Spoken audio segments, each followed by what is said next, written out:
Back in 2004, a building collapsed in Ramallah, my hometown.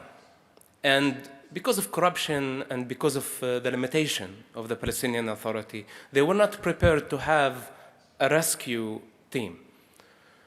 People were under the rubble, screaming, dying, practically, and people could not get them out. So they needed the help of the Israeli authorities now. But it was during the second Palestinian Intifada. There were airplanes, there were assassinations, there were suicide bombing attacks. Every checkpoint had so many school children pushed by the wise Palestinian leaders of all Palestinian factions, including Mahmoud Abbas' faction, Fatah, to go down to the checkpoints and throw stones on the Israeli soldiers where they can die, where we can create more chaos and get more global attention. So now what can we do? I was part of the Israeli intelligence at that time. So now I'm part of the Israeli intelligence and we need to see what's going on, you know, the safety of the troops. Those are people now, they're coming to rescue. They are on a humanitarian mission. So I was in the area and the Israeli Defense Force came to protect the rescue team. And they were able to save dozens of Palestinian workers from beneath the rubble.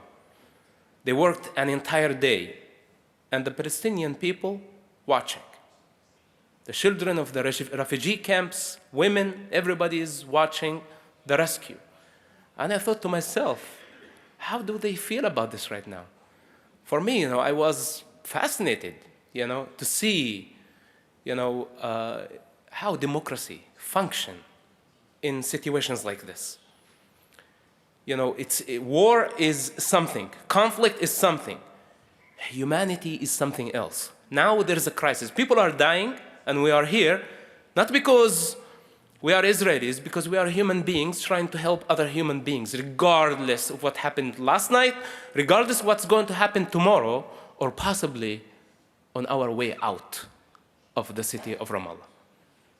And this is what I think the rescue team did not expect. What would happen on the way out of Ramallah after a one day of saving dozens of Palestinian lives? On the way out, hundreds of Palestinians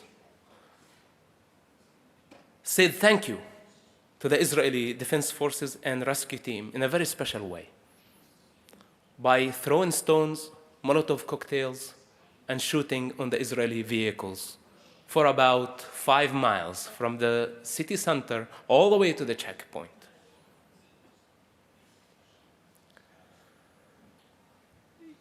This is ugly, and this is not only one incident.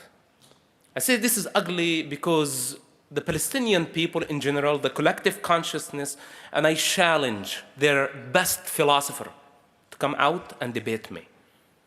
I don't like political debate, but if they have somebody who has the power and the guts to challenge my logic, to challenge my truth, let them step out. But they don't.